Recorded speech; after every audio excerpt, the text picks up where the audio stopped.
Welcome to Sparty Talk, everyone. I am Satchmo, joined by the one, the only, the Thin Man DB. Greetings, DB. Greetings and salutations, Spartan Nation. Yes, greetings and salutations, Spartan Nation. We're coming to you by video now. Why? Because Blog Talk Radio sucks. And That's right. they're actually ending their service as of the end of the year. Aww. Wah, wah, wah, wah, wah. We're so there are gonna be some changes because we don't have a soundboard anymore. So we're gonna have to figure out this whole soundboard thing. Because honestly, playing "Blame It on the Rain" was probably one of our best bits of all time.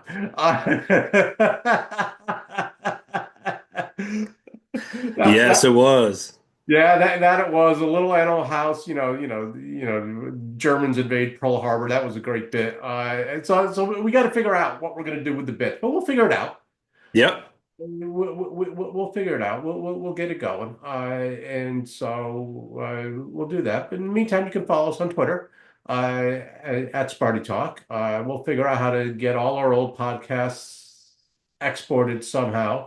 And so you'll have the back archives for us to look at or listen to or not listen to, as is your want. And then we're going to continue to talk about Michigan State sports. We're going to continue to talk about pro sports that we like and care about.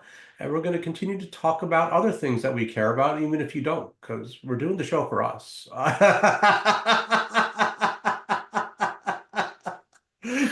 That's right, man. So I mean, back in the day, we talked about Mad Men quite a bit. Developed a loyal Mad Men following. Who knows what'll pop up here in the future? But yeah. So we're a show nominally about Michigan State sports, and so we'll dive into it. Michigan State, we're recording right after the Michigan State Oakland game.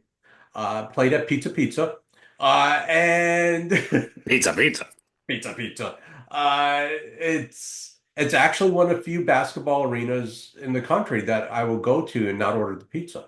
Because the pizza is objectively terrible. Yeah, and just to digress for a second, for those of you not in the D or in the mitten, you know what we're talking about. But those of you outside, Little Caesars Pizza, Detroit style, forget that. Well, it's not Detroit style pizza. Nah, you gotta Pizza is go to the not D Detroit for the style real. pizza. Little Caesars pizza is cardboard conveyor belt pizza that is budget friendly but not taste friendly. And And the thing is, there's so many great pizza options in Detroit and in Michigan, but Detroit style pizza, because Little Caesars can't even claim to be Detroit style pizza. It's not. All right. So many great Detroit style pizza. I mean, just stop it, buddies. Uh, I mean, really, just stop it, buddies, Right. Or Shields. or Shields or anything. Buffaloes. Yeah. Just Hmm. do not get Little Caesars pizza. No, don't torture your taste buds. Uh, I mean, the goal is to have a good time, and it is not feasible to have a good time eating Little Caesars pizza. Yeah, and in a lot of places, I don't know about everywhere, but in a lot of places, local chains have popped up with the Detroit style, and we recommend trying a local place. Yes. Yeah, Hmm. if you're outside of the mitten, Detroit style pizza is the new raging pizza style all over the country. You've got Detroit style pizzas hopping up in New York, in DC, and Los Angeles, and Chicago, and I mean it's just everywhere now. So make sure you go find and partake. Detroit style pizza is outstanding, and you should definitely partake. Uh, Yep. Michigan State partook today. They beat Oakland 77-58. It was Yeah. an interesting game. I noticed in the first half, as I was watching it, that Michigan State was establishing good inside position and failing to throw the ball inside. This is an issue they corrected in the second half. Yes. That's why instead of a 31-30 game as it ended at halftime, you had a 77-58 final victory. Delvon Yeah. Rowe had himself a game. Well, not Delvon Rowe. What am I saying? Xavier Booker. Wow, did I flash back? Xavier Booker had himself a game. Yeah, there was a Xavier Booker sighting in the game. yeah, he was knocking down threes. He was getting in the post. He was blocking Yep. shots.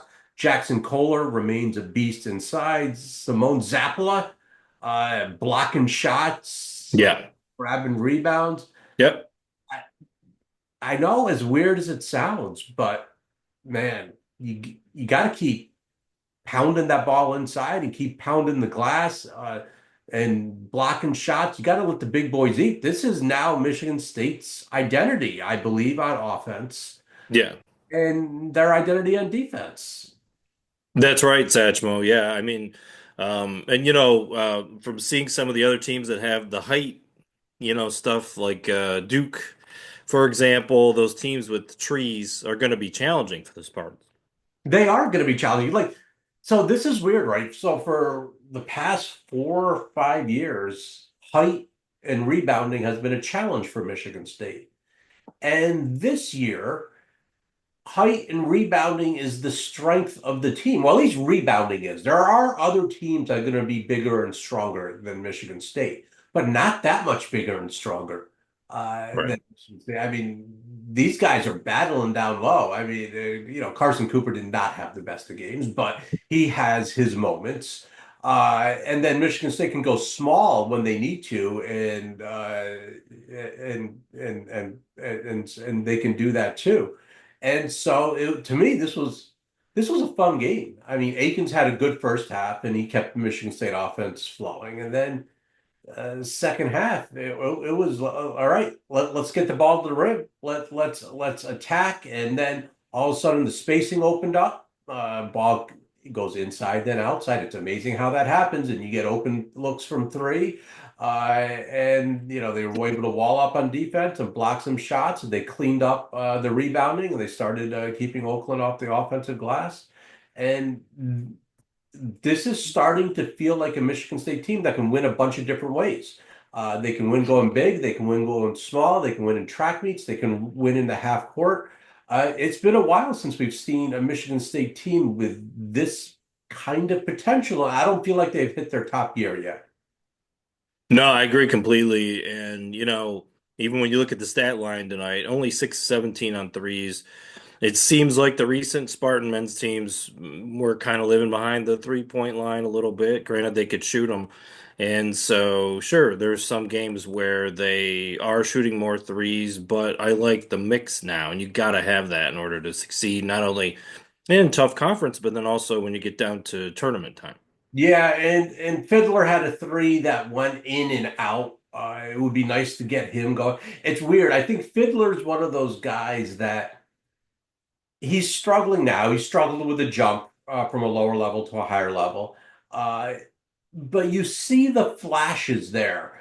And he reminds me of he could be a big zone buster, which is, and when I say big zone buster, I don't mean shooting from deep. I mean getting to like that elbow or just off the free throw line, being able to knock down that mid-range jumper. He's very consistent and pretty good at being able to do that. And find soft spots in the middle of that zone. It looks like he can pass out of it and that sort of stuff. But if they can get him going, if they can get him on the right arc going, and get him towards the end of the season and get him to pick up the pace. Now the ceiling for this team changes.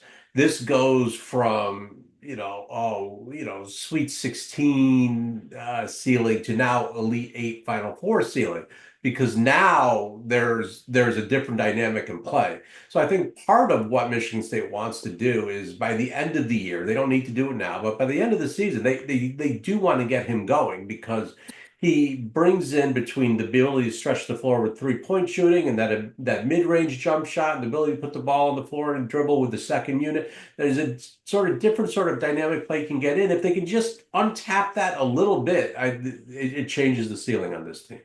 That's right, absolutely. And it was good to get off to a good start in the Big Ten campaign, winning at Minnesota, winning against Nebraska very handily. The Minnesota game started like this one a little bit. Minnesota was there just like Oakland, and then the second half, the Spartans pulled away. And I think, even in the Spartans' two losses to Kansas and Memphis, they were in the game, both Yep. games. I mean, they weren't blowouts. So, it's early in the season and that's what you want to see. Yeah, look, this is a team that's going to defend and they're going to rebound.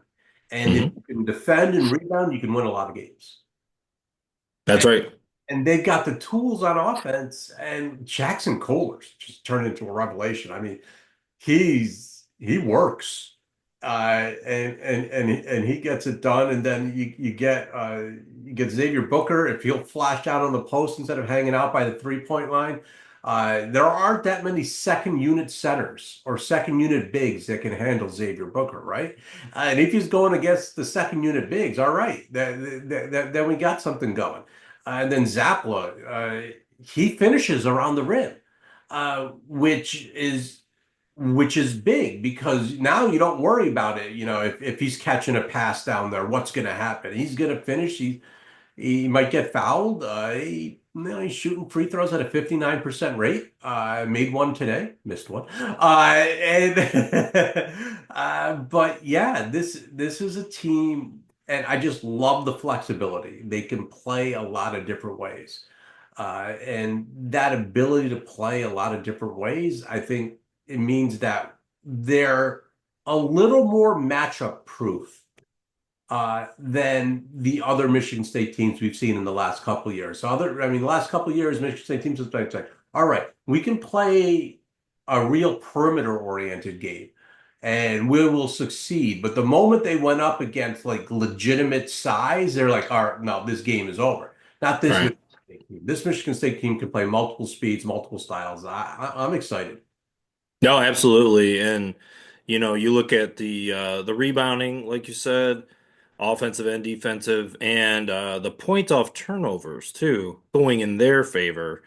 And they're cutting down on the turnovers, which is huge because, as we like to have said over the past many years, we don't need more turnovers than a pie shop. Yeah, there you go. Yeah. There you go. A couple interesting things on that part. First of all, Greg Campy, doesn't he look good? Holy cow, that man's lost Yep. a serious amount of weight, looking Yeah. Well, good. I believe, and I have to check this, but he may have overcome cancer. I Yeah, I think he think had so. some health issues. Yeah, and he and Izzo are great friends, and Yeah. Izzo, almost looked guilty at the end. I don't know if you saw that. Like, oh, geez, sorry to do that to you. Yeah. Yeah, And OU plays a style of defense that's pretty funky, can really muck things up. And it really bothered Michigan State in the yeah, first. Uh, yeah. I think Izzo got on him in halftime and said, "Hey, these entry passes are available. Just throw them." Right. Right. Yeah, it was a 1 point game at halftime, Yeah. 31-30. And yeah, right. And Oakland University, major kudos to Campy. I mean, they had that big upset in the tournament last year, against Kentucky, and all the Louisville fans started buying Oakland University apparel, and they won't let Kentucky forget that. But it's not just that. I mean, Oakland University is a real legitimate Yeah. basketball program, and I love it for them. I'm happy, Yeah. for Greg Campy. Campy's been there since '84. Wow. No. Right? Wow. Well, I can recall when Oakland University first opened their nice new gym, and it's not technically new anymore. I think it's getting on about 25 years, but I was there at the first game and Michigan State came. And boy, that place was buzzing at first, and it was a little dicey in the first 5 minutes, and then Michigan State kind of took over. I mean, this was in their, final their championship season, I believe, 98 or 99 time frame. And yeah, it's tremendous. He's built a great Horizon League team there that competes every year. Yeah, and OU traditionally plays Michigan State tough. Hmm. Yeah. Not for 40 minutes and at least for 20 minutes, but usually for 40 minutes. It's just a well-coached team. And I don't know what it is about like players just having great three-point shooting nights against Michigan State, but Michigan State just brings that out of people. Like in the first half, these guys were knocking down crazy threes. These were not easy threes that they were knocking down. And this happens against every team Michigan State plays. Michigan State walks in, team shooting 32%, and all of a sudden they're shooting 60% with shooting logo threes with a hand in their face and they're going in. It's like, oh, come on now. Right. Yeah, What I was mean, done you to the couldn't defend basketball it better. gods Yeah, to deserve this? right. Yeah, you couldn't defend it better, and they're putting up those shots, and sometimes they're just going in. Michigan State has nights like that too, where they're going in, and gotta keep that up. Yeah, got to keep that up. But no, it was a good game. Uh, Hmm. we're going to learn about a lot about Michigan State, but I like the way this is trending. I feel like they play the type of basketball that travels, uh, and Hmm. and and that's going to be fun. Yep. Fun, even more fun Yep. than the Michigan State men's basketball team, the Michigan State women's basketball team. Oh yeah, the Oh, cardiac women. yeah, the cardiac women. They are undefeated. Oof. Uh, Yeah. they are undefeated. They beat Iowa. What was it on Sunday? Yeah. 86-84. Yeah, yep. It was a good game. They were down double digits in the first half. They were down double digits in the second half, Yeah.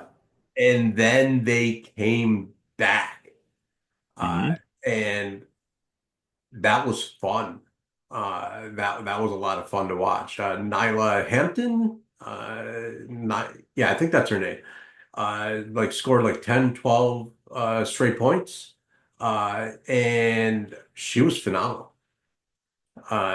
She was phenomenal. I mean, she had that ball on a string, and she could get to wherever in the court she wanted. She could make whatever pass she wanted. She could make whatever shot she wanted. That pressure defense turned Iowa over, sped them up.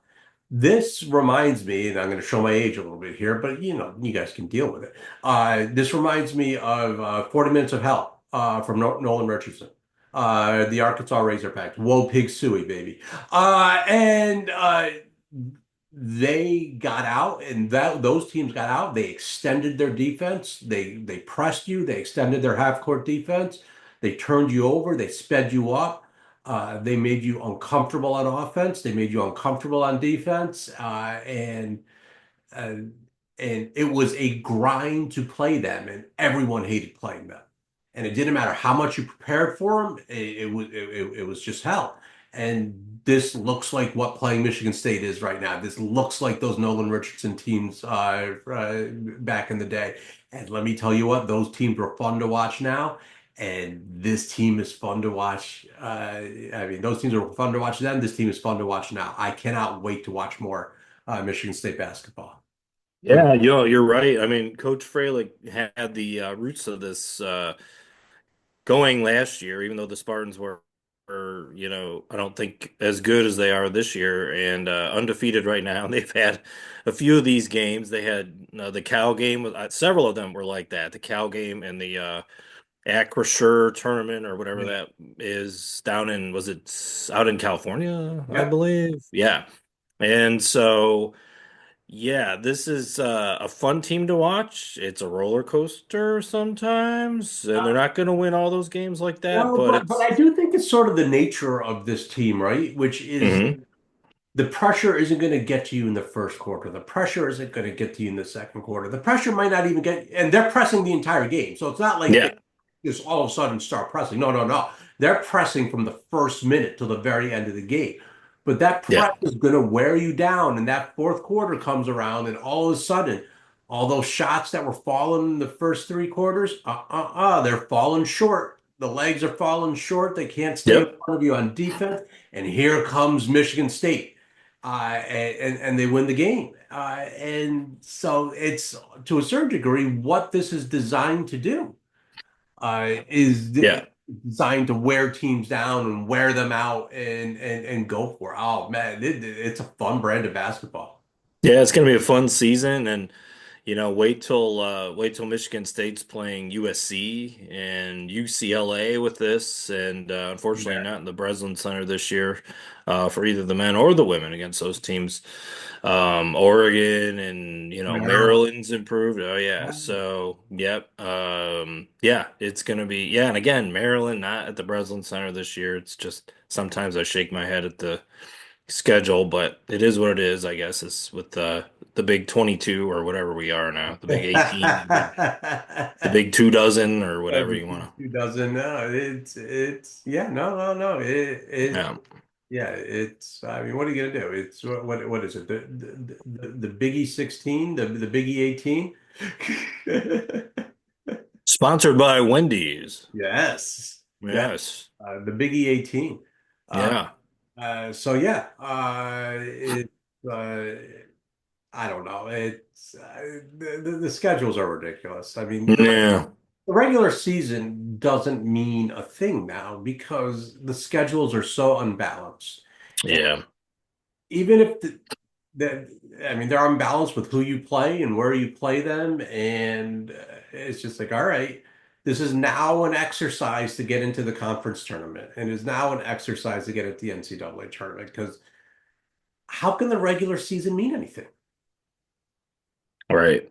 Yeah, I mean, you still have to play for it because you want to get a good seeding in your conference tournament. I guess that's but even that, like you could go on a tear as a 6 or 7 seed Yeah, I in a mean, one weekend. yeah, I mean, pretty much, you almost the way you have to treat the regular season now is you want to treat it as building blocks. How do you keep getting better every week so that by the end of the season, you are where you need to be to win the Big Ten tournament and win the NCAA tournament?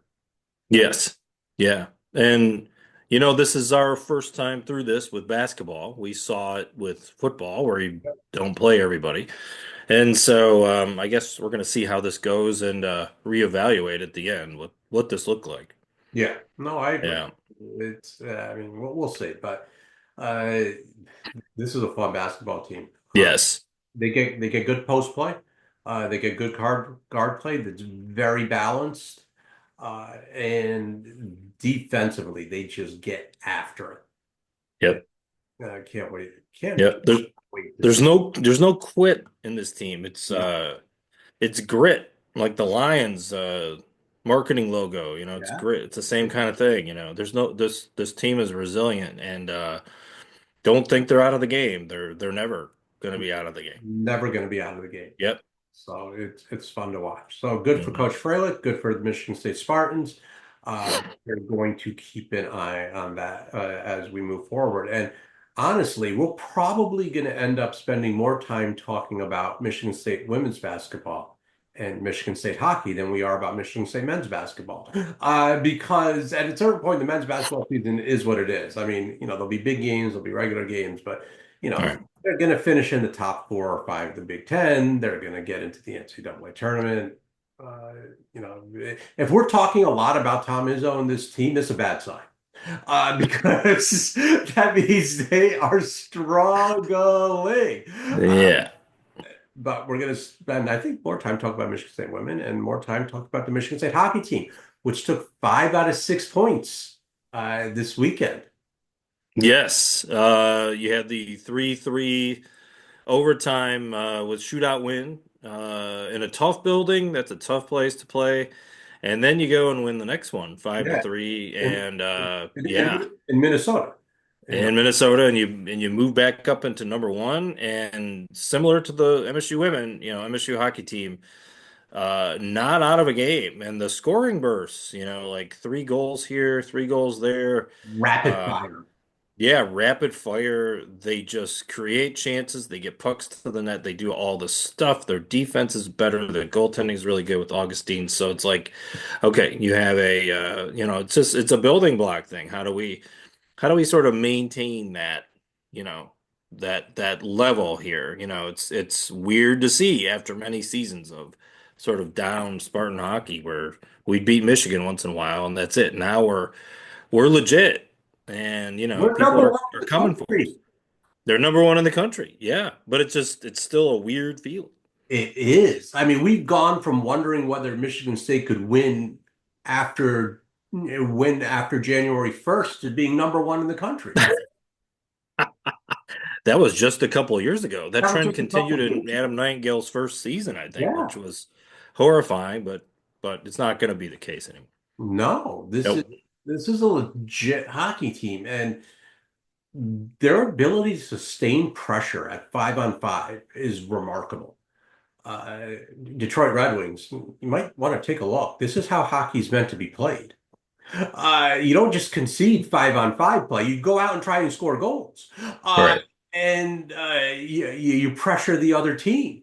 And you try and make life uncomfortable against your opponents. Detroit Red Wings, take a look. This is how you play 5-on-5 hockey. Yeah. Ugh. And so that and you're right, Augustine in that is, what a luxury to Yeah. have an NHL caliber goaltender who can just clean up mistakes. Yep. Yep. And we thought that the kid I'm gonna blow his name, Artem Artem Lushamov, yeah. yeah, that was drafted number 2 by Chicago. There was a little bit of worry, and you're taking away like a top player, but it feels like they've been filling in quite well for him, and I'm impressed with Yeah. just, it's a system you can see. It's not just it doesn't revolve around one player.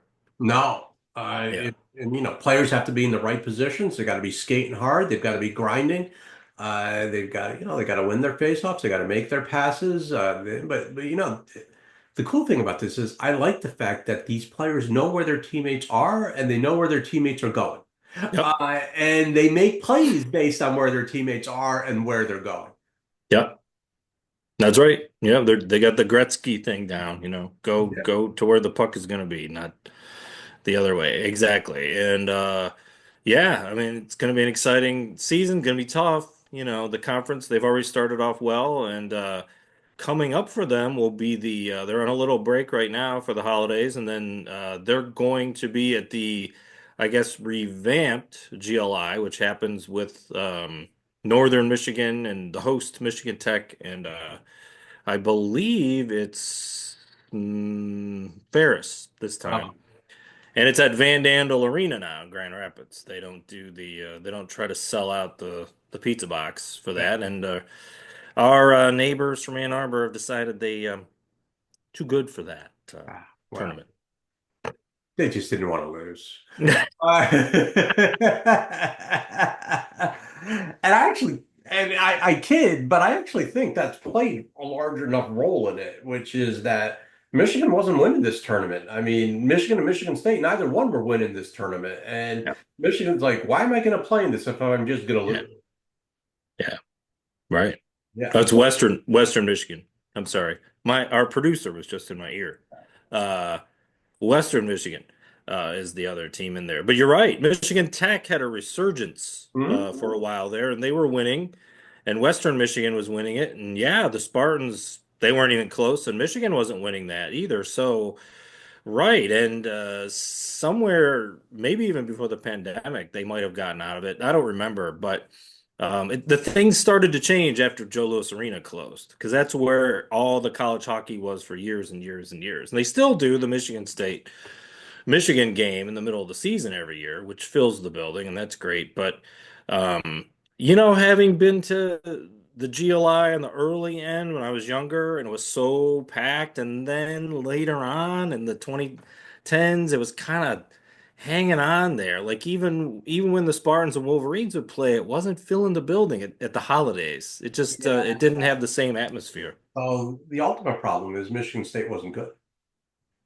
Right, yeah. There was a very down period for a Yeah, there was while. a very down period because the difference between Michigan State and Michigan, like Michigan fills Yost, right?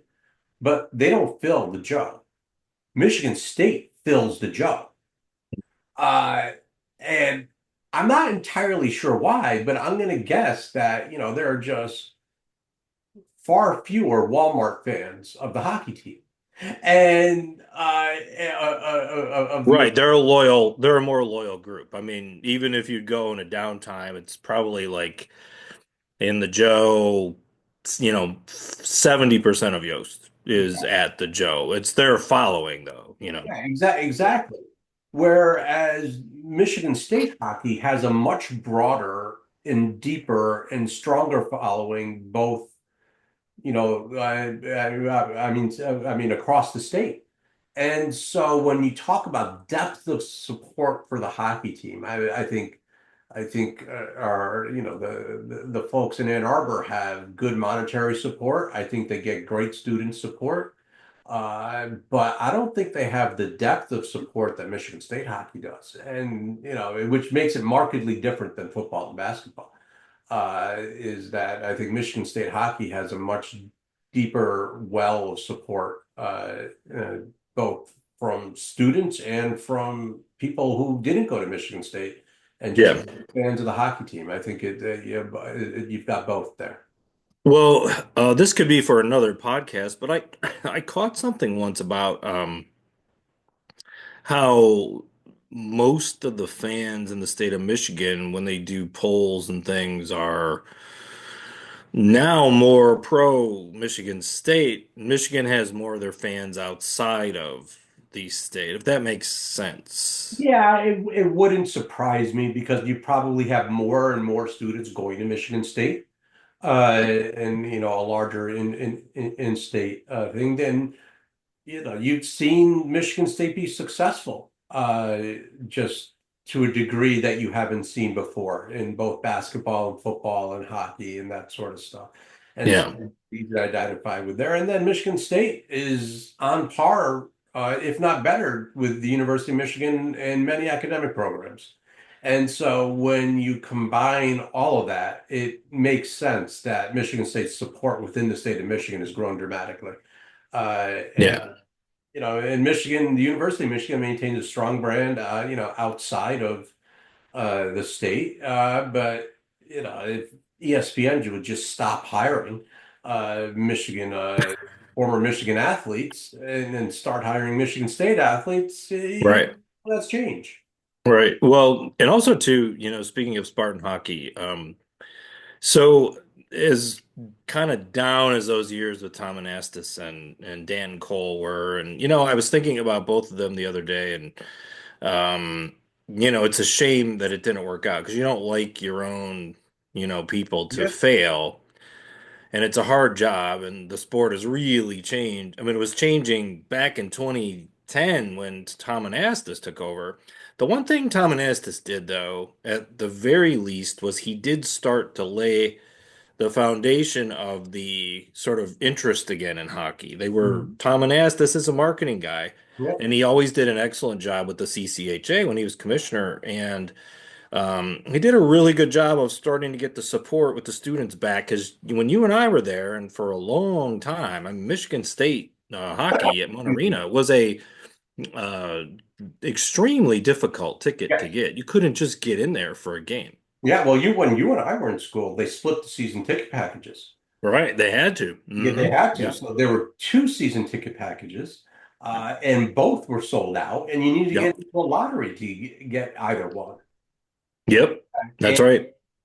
there's a reason why both Judd and Tom Izzo called Michigan State hockey school, because the Right. Michigan State hockey tickets were harder to get than any other Right. ticket. Yeah. For a really long time, from the early 80s until the 2000s. I mean, that's the way it was on campus. Not to diminish basketball in any way, but yeah, I mean, it's true. And, I think we experienced a little bit of success in 2007 with the national championship, but we didn't build on it. And then, Rick Comley was a fine coach, but just temporary. And Yep. then, we just got kind of stuck for a while. And, but I think now we have, with Nightingale, someone who understands, Yeah. how this is supposed to work. And, I don't lose sleep over it anymore. And the interesting thing I think about Michigan State when it comes to hockey is in this NIL era, they're going to be better funded. I mean, they're going to be one of the best funded teams, just in terms of resources being put into the program, NIL money going into the program, all of that sort of stuff. You Hmm. have to like where Michigan State hockey is going to be because Michigan State hockey is one of the big programs in the university. Right. I mean, That's right. yeah, they're going to get more money than baseball and more money than softball, and they're probably going to be third, right behind, fourth, probably right behind football, the two basketball teams, and then hockey. Mhm. Yep. That's right. Yep. And all those changes that they made to Mon Arena prior to all this stuff changing with NIL was happened to be just very good timing. And Yes. yeah, I mean, it's all good for the fans, all good for the program, good for the players that come in there. And then you have this system that has been implemented that is giving these guys a real excellent chance of making it to the NHL. Yeah. Uh, Yep. and so I just wanted to bring up one thing before we get on to football, uh, Hmm. which is that uh, the Michigan State volleyball coach stepped down. It was, Yes. you know, Leah Johnson, apparently Yeah. it was a quote unquote mutual decision between her and Alan Haller. Uh, I'm going to guess Alan Haller said, look, last season wasn't good enough and we need to do better. And I think based on the way I sort of read the tea leaves, Alan Haller wants Michigan State volleyball to be up there with Michigan State women's basketball. And he wants women's basketball and women's volleyball, and I'm going to guess women's gymnastics. He wants those three sports to be competing at the highest levels. I'm not sure if I mean, softball and all that sort of stuff, whatever, but I think he wants those three sports because he feels like women's basketball can be a revenue sport. I have a feeling he thinks women's volleyball can be a revenue sport as well. Uh, Well, I think he listens to our podcast, Satchmo, because way back at the beginning of the season when we were on the old radio only, not on video. radio. Yes, yeah. We mentioned Michigan State volleyball and looking at the success of Nebraska and selling out the stadium for like one of the largest crowds ever, period. But then to watch volleyball, and we were like, "Hey, it's Nebraska. We're not talking about, Southern Cal or anything like that. It's Nebraska. No, not demeaning Nebraska, but it's like, well, why not us? Why Yes. can't we do that?" And I think. I love it. Like all of our teams, all the way top to bottom, should be being competitive or as And competitive as they can be. And Nebraska deserves all the credit in the world for building an amazing women's volleyball culture. And it's not just the women volleyball culture within the university, it's within the state of Nebraska. Yeah, I mean, there's yeah. an argument to be made that Nebraska's volleyball team is the second most popular sports team in the state behind the football team. Oh, yeah. Oh, yes. There's no doubt about that. You're right. Yes. It's got a It- huge following, and they're in the Final Four tomorrow night. yeah, I mean they're in the top every year. Yep. And the Yep. depth of support is remarkable. I mean, Yep. people, they're fanatics about women's volleyball in Nebraska. And Yeah. so, yeah, why can't we build that at Michigan State? I think we can. Oh, yeah. Absolutely. Yes. There's a lot. I mean, volleyball, I feel like over the past 10, 12 years has exploded, starting with just the rise in popularity from the Olympics and all the college players that play there. And then, there's more and more eyeballs on to ESPN and the Big Ten Network to see these matches. And I went to a match like several years ago, and the crowd was energetic and thumping. And, it's like, yeah, there's something there. And yeah, I mean, no, not demeaning Coach Johnson, did the best that she could for a long time, but it's got to be better, and I really want to say this too. I actually want Alan Haller to really, take a look at dissecting that softball and baseball could be better too, because we've said this a lot on this podcast. I don't think it's where it could be with both of Yeah. those sports. Yeah, I don't think it's where it's going to be. The real question is whether, especially for baseball, I won't get into the softball stuff. I kind of wonder whether Michigan State should drop baseball as a sport. I know. Wow. It, That hurts when you say that because we have so much history. We have Uh, yeah, I know what you're saying. It's wow. yeah, Yeah. and the only reason I say it is because I don't envision a universe in which top baseball players want to come play not just for Michigan State, but for any cold weather school. Uh, Right. when their goal is to get into Major League Baseball and to get drafted, uh, and especially when you've got Southern schools and the Southern schools for whom college baseball is a religion, and funding it in a great way. What do you got there, DB? Well, when you're saying that, I don't think this guy would be very happy about dropping Spartan baseball. No, he would not. I love the fact you have that frame though. That's outstanding. Yes. Yeah. 1984 Detroit Tigers championship.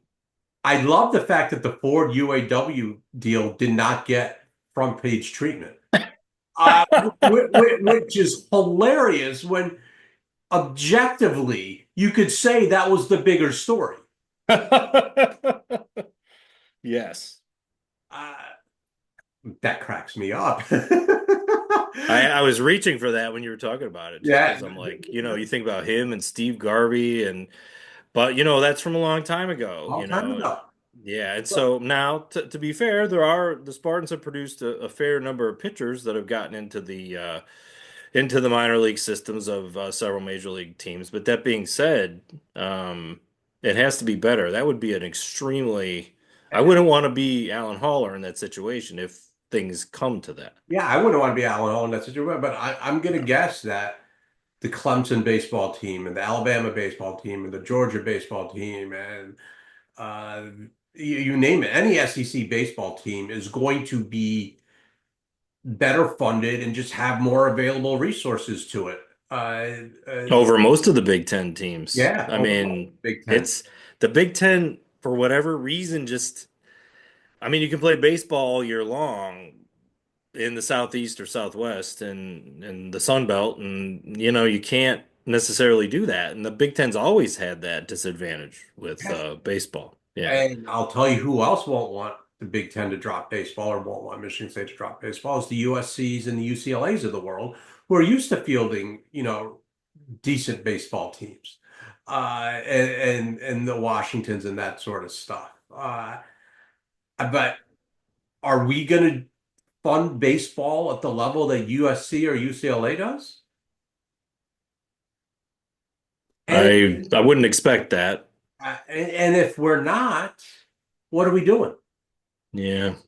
Can that money go to other teams and other programs? And look, I get what you're saying. I wouldn't want to make that decision. Michigan State has such a rich baseball history that you would hate to see the team go. But on the other hand, I'm sitting there, and if I'm an administrator, I'm looking at this. It's like, all right, how are we going to compete and thrive in the NIL era? Because NIL ain't going away. Even when the universities start paying players directly, with revenue share and all of that stuff, it's not going away. And Yeah. you got to make hard choices.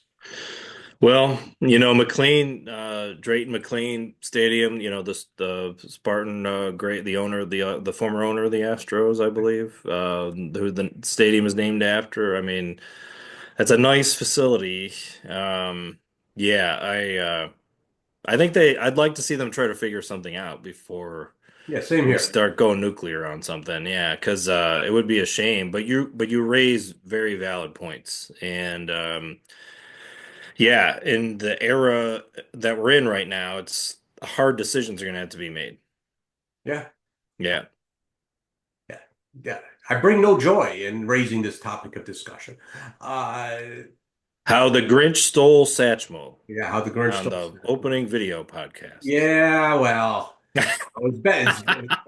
My Grinch impression is better than those Grinch sweaters Izzo and Camp you were wearing tonight. Holy cow. Oh my goodness. So what was it? Wait a minute. I thought when I first saw Campy wearing it, I was like, oh, he's just a fun guy. Then I saw Izzo and I'm like, what was that about? What were they doing? What was that for? I'm sure it must have been a charity thing of some sort. Oh, okay. Okay. Yeah. So yeah, so good for charity. But when did the Grinch like go commercial? Like, isn't the whole point of the Grinch being like anti-commercial? It's, I, This just seems bizarre to me. Is there actually a place called Whoville somewhere? I, I'm sure it's been created and invented. But the Grinch just being like a capitalist commercial figure is just weird because that's not what the Grinch is about. But all right, it's a great story. I love reading the story. I Yeah. Did you like the movie with Jim Carrey? uh, Jim Carrey just annoys me. Yeah, I like some of his stuff, but I understand it's with some people it's very hot and cold. Yeah. Yeah, I Yeah. I think the only Jim Carrey movie I've liked was what was it, The Truman Show? Is that the name of it? Yeah, that was good. Yeah. Yeah. Yeah. Well, the Ace Ventura franchise was funny. At least the first one where The first one was. yeah, yeah. Second and third ones were like, yeah, we get the joke. Now I will say the cable guy is very disturbing. Yes. I wasn't I there was not humor there that I was finding in the Yeah. movie. Yeah. Yeah. I could tolerate him in the cable guy. Yeah. But what are you going to do? Michigan State football, DB. Uh, we're place with Michigan State football. We've got a lot of stuff going on in the transfer portal. Michigan State's landed a lot of players. I will note they tend to be mostly skill positions. I think we did get like one offensive lineman or something like that. This goes back to what I've been saying all along, is that successfully build a football team for Michigan State, you've got to figure out which positions you need people around for 2, 3, 4 years to develop, get continuity, and turn into something. And which ones you can just plug and play from the transfer portal.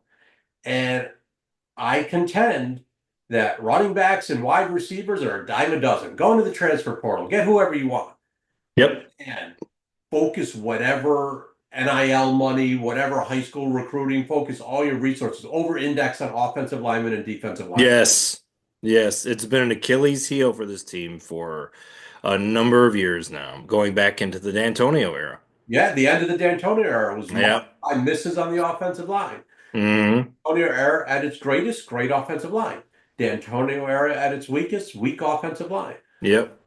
Kenneth Yep. Walker papered over some of the problems of the offensive line. Uh, Yep. Well, and that's the case with a lot of football teams. College, pro, when they run the ball, when the offense is not working, when the defense isn't getting pressure on the quarterback. What do we have, like one sack between the Boston College game and Purdue or something ridiculous like that? Offensive and defensive line. If you That's where I want to see all the high school recruiting at. That's where I Yep. want to see the bulk of our NIL money at. I mean, if you're looking at this from a roster construction standpoint, right? And you're saying, all right, where are we going to devote the bulk of our money and resources to? Say, all right, well, devote them to the offensive line and devote them to the defensive line. Because if you've got a strong offensive line and strong defensive line, you can fill in with cheap talent everywhere else and actually have a really competitive team. And it's easy to fill in with cheap talent in other places because there are tons of running backs, there are tons of wide receivers. Right. You don't need an A+ wide receiver to win. If you've got a great offensive line, if you've got a great offensive line, you can get a B+. You can get a B-. Same thing with a quarterback. You can get a B quarterback. You can get a C+ quarterback if you got a great offensive line. Great offensive line, running back. You don't need the best running back in the world. You need a capable running back. And it just changes the equation. It dramatically changes it. And the same thing with a great defensive line. You get a great defensive line, man, that covers up a lot of sins. You can get after the quarterback, you can stop the run, you can drop people into coverage, you can do a lot of different things that you just can't do Yeah. anywhere else. And so Right. you got to over-index there. Yeah. Yep. Well, so the current transfer portal window is it closing right now Now it's still or open. So here's the weird thing about the transfer portal. This is just freaking bizarre, right? The yeah. transfer portal is open, and you've got players from college football playoff teams that are saying, I'm going to the transfer portal. Right. Right. Like Penn State's backup quarterback is in the transfer portal. That is sad and ridiculous. Yeah, I think I heard the SMU coach today say, why is the transfer portal right now with this? Like, move it around to some other time, maybe when the season is over and there's that dead period or whatever, talking about like January 20th. Imagine getting into the national championship game and you have no quarterback and your starter gets hurt because he entered the transfer portal. Or and but the thing he's got to enter the transfer portal. I don't view it as quitting on his team. I'm sitting there going, wait a minute, I'm the backup quarterback to a quarterback that's going to be here the next 3 years, right? Yeah, All right, yeah, so but I can go be the starting quarterback at some other team next year and get the yeah, reps I need to go pro. Well, you got to do. right, right. But they can't enter the portal if they'd move the portal window around, right? Well, that's the thing, right? If they wait till the end of the playoffs, they're going to miss the window. Hmm. Yeah, this is kind of a major problem. Yes.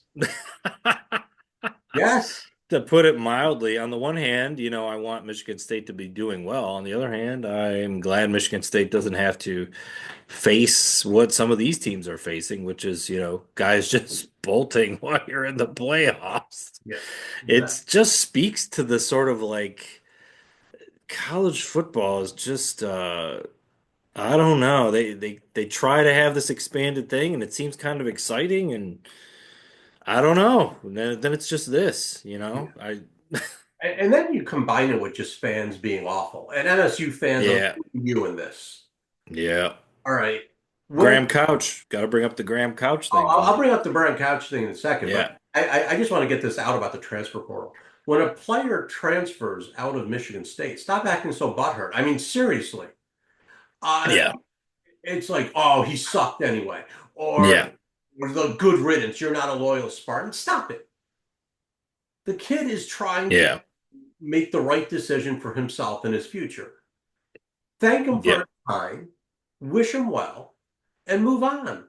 Yeah. This is pretty simple and Right. straightforward. Right. There's a lot of reasons why kids transfer, and it doesn't just happen to Michigan State. It's Yeah, happening to everybody, everywhere. yeah. And yeah, we're getting tagged with this reputation, just like Ohio State, of these like vile fans that are like ripping on, don't rip on these kids. Like they make these decisions, they make these choices. Exactly. Wish you well. If you don't want to be here, it's No, and you leave have choices.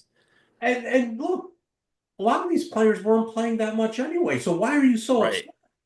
Right. Exactly. And when I hear Aiden Childs say things like, well, I'm kind of getting tired of the fans. Well, you know what? I don't blame him for saying that. I Yeah, mean, yeah. I mean, let's stop booing these kids and yeah, start supporting. and stop talking about how they're getting paid so we can say whatever we want, do whatever we want now. No, you can't.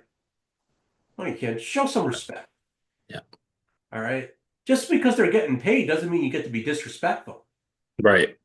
Right. So Right. when a kid decides to go leave because it's the best thing for him to do, wish him well. It's Yep. quite straightforward. Wish him well. Say, hey, sorry it didn't work out for you in East Lansing. Hope it works out for you in your next stop. Yep. Yep. It's Jonathan Smith and the coaching staff's responsibility to be ready to make the next move when somebody does that. Yeah. And that's, you want to harp on them, you want to say things, fine, but leave the kids alone, as they say. And if you think word doesn't get out, you're wrong. Word Yeah. gets out. People know Yeah. Michigan State fans are treating their players and kids right now. Yeah. Yeah. Yeah. We don't want that rep. No. No. I mean, look at Ohio State with the quarterback thing. Yeah. They drove that kid out of there last year, who was pretty good, and Yeah. he had a huge game against Syracuse on the same day that Ohio State lost to their the school up north, they call them. School to the east, we call them. And they quoted that Syracuse quarterback. They said, "Hey, your old school lost today," and he said, "Well, everything that goes around comes around." And I'm like, "No love lost there, but can you blame him?" No, I can't blame them. Same vitriol going on there too. It's like you literally over one interception at the end of a game ran that kid out of Columbus. Shame on these people. And it's happening in a lot of places, but Michigan State is not Columbus. No. So we don't have that room to like have five more quarterbacks on the roster or 20,000 offensive linemen, and Yeah. yeah, let's not shoot ourselves in the foot here, kids. I mean, do we know that Aiden Childs has struggled this year? Yes, we do. And it's fair to say it. Did Yeah. he throw untimely interceptions? Yes, he did. It is fair to say. Yes. And so there is room to criticize play Constructively. constructively. Like, Yes. doesn't mean you get to be an asshole. Right. Right. Um, right. Yeah. If you look at behind the bench of Aiden Childs right now, there's nobody there, Satchmo. It's not there's nobody there. You and I could go try out. Try We have out. some eligibility left. Yeah, and look, when you have a guy that is the quarterback and it looks like he's Yeah. going to be there for 4 years, it's going to be hard to build depth at the quarterback position, and so that's Yeah. part of the game because anyone that Yes. thinks they can start is going to go to a school where they can start. Yeah. I mean, if I could say anything critical, because look, I don't think we were surprised by the result of the season. It's the No. first season with Jonathan Smith, and we knew there were some tough games, and Indiana was, amazing. But here's the thing. Um, Now, I was a little disappointed. Well, let me give the kudos first. The defense still played hard as heck with all those injuries. And when they lost Brantley in the Indiana game, you could just feel the oxygen come out of the balloon for the defense. But I felt like a lot of times relating to Childs that there were situations where I thought the coaches didn't put the offense in good situations and they were kind of doing things. And I also think, with the Rutgers game, I want to hear your thoughts on this too. I feel like there needed to be a little bit more fire from Coach Smith on that one. Like guys, let's go get a ball, and I Yeah, didn't see that. They were flat. yeah, so that fiery thing isn't who Coach Smith is. And this cracks me up because when you've got a fiery coach and the team is losing, they're like, man, this guy's crazy. He's got to calm down and do all of this sort of stuff, right? And then when you have a Right. stoic coach and he's losing, things aren't going, it's, man, we need someone more fiery. You got to fire him up. And it's, when Antonio was losing, it's like, oh man, look at that scowl on his face. Someone needs to tell him to lighten up and have a good time. And so when a team is losing, fans always want the opposite of what they see on the sideline, which is first and foremost. But beyond that, I felt like, with the offense, I didn't feel like, I felt like if you took a look at it, there were plays that dialed up that looked like they could have worked. And sometimes we hit them, sometimes we didn't. And there were a variety of reasons for that. But overall, I mean, I didn't feel like the offense underachieved. I just felt like the offense wasn't good enough. And the reason the offense wasn't good enough wasn't coaching. The reason the offense wasn't good enough was personnel. Uh, Right. and to a certain degree execution, right? Which is, you've got your young players who are good. Uh, it took them a while to grow into their roles, and there's still a lot of growing that needs to get done. So Right. I don't Well, know. and it starts on the lines. I mean, offensive line, defensive line. I mean, Yep. that's where it's at. That Yeah. that that's where it's at. NIL money, offensive line, defensive line, high school recruiting, offensive line, defensive line. And Yep. I saw recruiting classes that were all offensive linemen and all defensive linemen, I would celebrate. I was like, finally, someone's doing something right. Yeah. Get everyone Yeah. else in the transfer portal. I but get your Right. Right. You gotta build those things and hopefully, I mean, look, Coach Smith is not stupid. So, I mean, he knows the key to success is to have those things be strong. And so, the question is, can they deliver some kind of combination of transfer portal of the lines, defensively and offensively, and recruiting that can start to turn this a little bit? uh, in Michigan State's favor towards some more wins. The other thing that Couch mentioned was the schedule be damned. I mean, you're not playing everybody, and when I looked ahead to next year, certainly you always have Michigan and you'll have Penn State on there, but you don't have Oregon.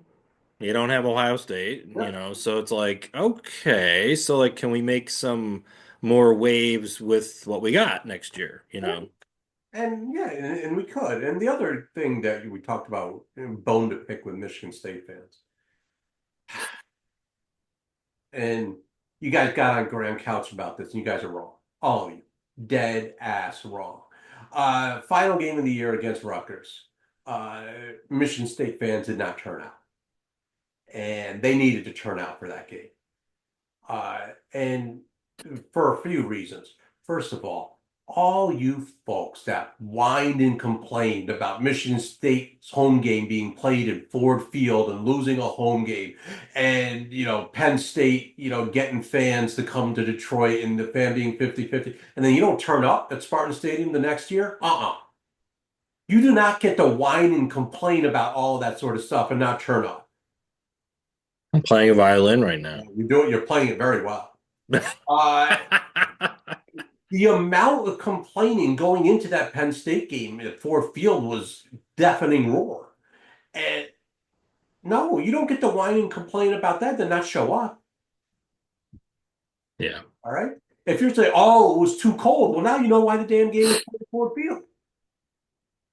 Yeah. All right. So that's the first part. The Hmm. second part is that if you actually want good recruits to come here, then you got to show up. Yeah. You're part of the recruitment process, whether you Yep. like it or not. Yep. We could take a lesson there from Penn State. The Penn Yeah. State fans are one of the most loyal that Yeah. I see. They're always there. Iowa's the same way. Mm, They show up, and Iowa's like, they're not like Penn State. no. Like, they're not in the college football playoff conversation all the time, and they want Kirk Ferentz gone every year. But those people come out there, no matter who they're playing, and Penn State does that too. Nebraska's been terrible for years. And they do that. Oh, they do that. Yeah, Yes. Yeah, they have good reason to sit home, but they yeah. they show up. Yeah, and we have to show up. Yep. You Yep. you want recruits to get excited about coming to Michigan State? Show up. Yep. That's right. Yep.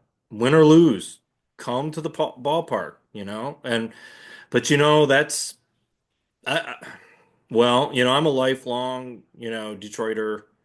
I mean, I'll just say I find other than the Lions, I find that to be the case with the Detroit teams and the teams around the state, including the Spartans. People do kind of just become fair weather, and I don't know what that is. Even like the Red Wings fans who are very loyal for a long time, they don't feel the arena all the time, and the Pistons fans have bailed out, and I understand, I get it. But at the same time, if you're not showing up and supporting sometimes, and there's only so many home football games, and we have an awesome stadium. It's right behind me on the Yeah. shelf right there, Oh, you know. you got a great shelf, man. Uh, I got it, Spartan elves on the shelf behind me right there. Spartan Elves are fantastic. Yeah. Yeah, Yeah, yeah. I'm doing it with my hand. Yeah. Uh, no, look, college sports is different than pro sports, right? Which is if you expect college athletes to come out and play at your university, if you expect, to be able to recruit at the top of your game to get them to play, then you got to do your part and show up, whether the team sucks or not. Yeah. That's the bottom line. Yeah. Yeah. Yeah, And maybe a New Year's resolution for Spartan football fans would be a little less griping and a little more let's show some spirit. yeah, and Yeah. like I said, all of you folks that complained about that Detroit game, uh-uh, didn't show up. Can't complain. Yeah. Like game's too cold. Why do you think it was played in Ford Field? Right. Right. My mom likes games at Ford Field. She doesn't have to go out in the cold. Right. Well, and it was a one-time thing, but it could happen again. And Michigan State was probably doing a little favor to NBC or whoever did that game, and whatever. it is th that season was not very good, but still, show up, show up and stop complaining and stop, absolutely the team, you can talk about the team and you can talk about what's going on and, whatever, but try to do it in a way that's constructive. And, I know everybody wants to vent and you can certainly vent here or listen to us vent and we vent, but, leave the players alone. Like, it's just not going to it's going to create a bad atmosphere. Yeah, It's a, similar to Lions fans, the way they treat players who leave or whatever. Like, we don't want that reputation either with the Detroit fan. leave the players alone and leave their girlfriends alone. You see what happened Oh, to Travis Hunter's girlfriend? She like gotten so depressed over comments being made about her online that she got drunk the other day and is just getting killed on social media and stuff. Leave them alone. leave these people alone. Yeah. So there's so much hate online sometimes, yeah. And yeah, These are kids, you're adults. Start acting. yeah. Right. Exactly.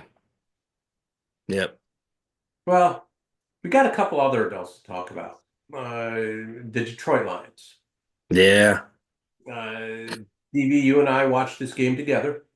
Uh, we multi-boxed it. We had the Eagles, Steelers in one box, and the Lions and Bills in the other, Yep. with the audio on the Lions, of course. And I mean, the Lions hung in there. They gave as good as they got, but they ran out of bodies on defense.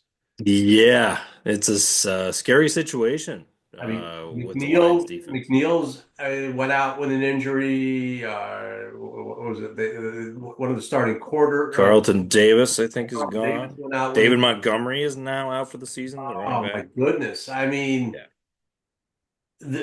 the two deep that the Lions started the season with doesn't exist. It just No. doesn't exist. Yeah. I, I mean, the interesting question to me is whether the Lions have enough healthy bodies to finish the season out. Yeah, I don't know. I do know that they have at least the coaching staff to help them get by some of the sort of mediocre and 500 teams that are coming up on their schedule or less sub 500. But then they have that huge game to end the season at home against the Vikings, which is probably going to be like the Sunday night game because they're both going to be pretty close. And the winner of that game may very well be the home field throughout, and it might not be the Lions, which Yeah, well, is it's scary. Well, they got, unthinkable. I'm thinking about, well, Chicago, Minnesota, and who else is left on the schedule? The Lions have a Monday night game at San Francisco. Yeah, see, that's a tough game. Right. You got to go on the road there. And the 49ers are not like they were last Well, year, they're but they're banged up still, too. I mean, the 49ers are yeah, banged up too. but they're still kind of fighting for, Yeah. they're in a weak division that could turn something around here for a wild card spot Yeah. or a So division title. there's, and especially with the injuries to that defense, I mean, there's no guarantees. I mean, with McNeil going out, now you get no pressure up the middle, right? Now teams can double team Reader, and they don't have to worry about anyone else on the defensive line. Yeah. And then you've got injuries at the linebacker position, and so I mean, you got Jack Campbell. That's it at the linebacker position. And now you're down to Branch and Joseph at the safety position. You got no corners. Well, I guess you got Terry and Arnold, but I mean, you lose Yeah. Davis, and it just becomes easy to game plan against Detroit. And you're sitting there looking at it, going, and now you're like, all right, offense, 50 points a game, go for it. Yeah. What are you going to do? All right. Right. Yeah. And not to mention, I mean, well, first of all, going back to that Buffalo game, they lost 48 to 42. Jared Goff had almost just about 6 yards shy of 500 yards Yeah. passing. He had a monster game, and that just shows you that's a team that won't quit and they're not going to go away easily. Now, to be fair, Buffalo could be the best team in the NFL Could be. right now. I mean, Josh Allen is really good. Yes. This has been building for them. And, we talk about how the Lions don't get respect. And, sometimes I wonder if Buffalo was not being noticed as much, because Buffalo gets plenty of respect. You want to they, know how the lead up to the Buffalo Lions game went? The Lions are a really good team. Let's talk about the Buffalo Bills. that's what's been happening with the Lions. Yeah, it's a lack of respect. And It's happened every week. The Lions are a yeah, really good team. Let's go talk yeah, about the Philadelphia Eagles. right. The Even when Lions they are, even when they clobbered Dallas 47-6. What's wrong with the Cowboys. Cowboys? Yeah. Yeah. No one wants to talk about the Lions. They're like, the Lions have a lot of players on IR, but they can't name any of them because Right. they don't actually know who they are. They just know they have a lot of players on. Right. And wouldn't you know, even people close to me that live in the Detroit area and the Lions fans are getting all over Coach Campbell there for the onside kick with 11 minutes left in the fourth quarter. And I said, look here, You have look, to do it. Josh Allen is scoring on your defense, whether he has it at his own 2 yard line or at your 40 yard line. Might as well just let him score because, as you pointed out when we were watching, that was less time that came off the Yeah. clock. It was fast. If he does a long 7 minute drive, they're still going to score. They're going to get something out of it. Yeah. So your defense wasn't stopping that. So why not? He can see it. That didn't cost the Lions the game. I mean, the injuries are too much, and He was playing to win. And you got to give Campbell credit. He's like, all right, the only way we win this game is if we steal a possession. And so he was trying to steal a possession. It didn't work.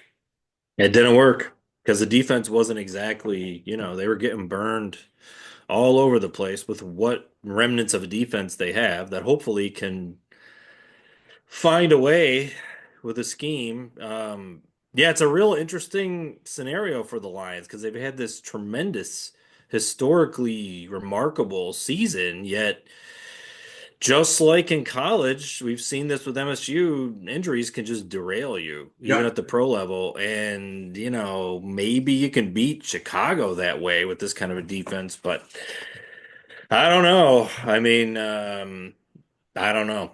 Yeah, it's the Lions may need a little help here for the next couple weeks with the Vikings maybe losing a game or two in order to pull this division out. Yeah. And Yeah. the Vikings losing would be extremely helpful. The Eagles losing would be extremely helpful. The problem is the Eagles play in the NFC East, and the NFC East is the worst division in football. Yes, and all their games remaining are against the NFC least. Yes, Yes. 100%. Yeah. It's just a bad division. I mean, the AFC East is bad. The NFC East is bad. I mean, the NFC South. Holy cow!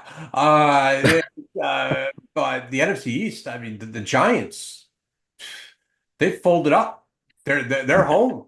I mean, their bodies might be in the stadium, but their minds and souls aren't. I mean, the Cowboys are just bad. Yeah.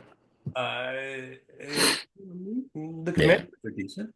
Commanders are decent. Maybe they'll have a shot at Philadelphia this week, but still, that may not do it. I don't know.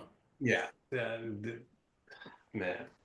I And, guess we'll try to enjoy the ride. Hey, look, if the Lions actually make it to the Super Bowl with what's happened, that in itself will just be like amazing because they've oh never even been in the Super Bowl as a franchise. yeah, I feel bad because this was so clearly the Lions year, and they didn't just get one injury. They didn't just get two injuries. Multiple on one side of the ball. I Like, know.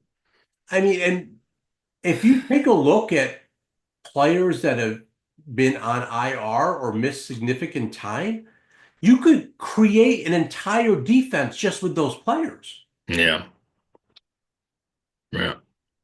Ah, Yeah. Um, if it goes south, it goes south, and it is what it is. But they have the right coach in place, and well, it's not over yet. We're no. talking like it's over. It's not, but I guess we just have to see what happens. But I mean, without a good defense, it's not going to be an easy there, thing. The deeper you go. and there's no Sonic and Knuckles anymore. There's just Sonic. Uh, Yeah. Oh man. Yeah. Well, as Dan Campbell on his fiery post game or his in midweek news conference said today, people are going to get a chance to play here. By the way, So were you surprised that this generation of football players and fans were so familiar with Sonic the Hedgehog? I mean, I was not. Sonic the Hedgehog is our generation, right? I mean, Right. Yeah. you got the Sega, you played Sonic. Yeah. How How did did they this know happen? that? I don't know. It's interesting what people find out or remember, I or I who guess it's knows. I guess it's Jim Carrey movie again, I guess. It's yeah, Two Jim Carrey mentions tonight. I know. It's more than he deserves. Holy cow. Uh, who knew we needed to study up on the Jim Carrey oeuvre to do Sparty Talk this week? Right. Right. Uh, yeah. Uh, just I I I I I want the Vikings to lose. I want the Eagles to lose. I just the Lions have earned this. They've earned it the hard way. Yeah. Yeah. It is yeah. Yeah. This is one time where I'm okay with backing into something. Yeah. Yeah, me too. Yeah. Yeah. The Lions are owed it. Yeah. Yeah. And Dan Campbell, give him credit for having a good feel for his team. He knew he knew exactly what he was doing when he kicked that onside kick. He knew that if he kicked that ball off, Buffalo was going to march down the field 80 yards, 7-minute drive, game over. Yep. At least this way, there was a chance. Oh yeah.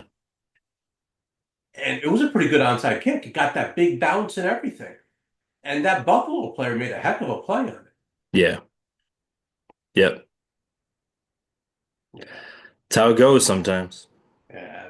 Yeah. I would like to see the NFL get rid of the onside kick and go to like a 15, like a fourth and 15 or something like that, right? So instead of an onside kick, you're going for it on a fourth and 15. Got to get 15 yards. And if you get the 15 yards, you get to keep the ball. I like that. Yeah, the onside kick rules are so silly. You have to declare it, and it's like Yeah. takes the fun out of it, Yeah, takes it the does. drama out of it. And I think only three, if I heard that 3%. right, Yeah. this whole season, three onside kicks have been recovered. Yeah. Yeah, yeah. Steve Spurrier would just be horrified at that. Can you imagine making him when he was coaching Washington Oh, declare an onside kick? yeah. He would have lost his ever-loving mind. His visor would have been buried 4 feet under the ground. What? I'm not gonna do that. We want to play some pitch and catch. He probably wouldn't have known the rule. And then he would have declared the onside kick, and then he would have thrown his visor into the ground because he realized what had gone wrong.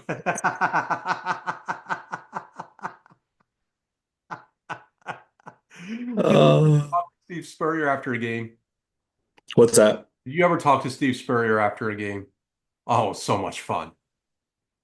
It was so much fun. I remember going to the locker rooms with Steve Spurrier after a game, and he'd be like, "Well, those boys, danggummit, they were just a little bit bigger, a little bit faster than us. We just couldn't hang in there. It's just like, we want to play a little pitch and catch, but we couldn't get the ball out, and it was just problem. And dang nabbit, he says, yeah, we'll do better the next time."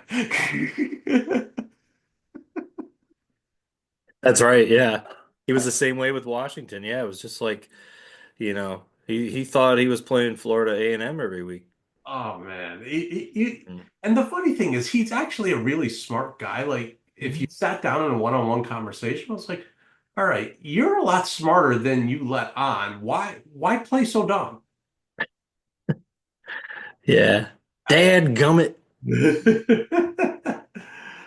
oh, but Uh, Steve Spurrier was actually more entertaining in locker rooms, and I mean, I've been in a few locker rooms with Steve Spurrier after losses than wins. mm, Yeah. Like yeah. after a win, I mean, he could gloat with the best, which was amusing. But after a loss, man, that's when you got like vintage Spurrier. Yeah. They don't make them. They don't make them. They don't make them like that anymore. No. Yeah.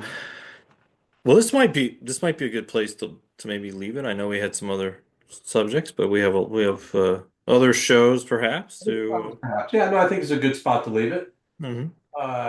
Yeah, we'll be back soon. Talking hoops and hockey and how terrible Scotty Bowman was in the locker room. And And how not so good the current Red Wings are. I don't think there'll be any shortage of us talking about that. oh yeah, God, they're bad. Hmm. Yeah. I think we might see a 20-year Iser plan. Uh, oh Ugh. yeah. Ouch. Ouch. Yeah, well, on that happy note, that's it for this edition of Sparty Talk. Bye bye. Bye bye.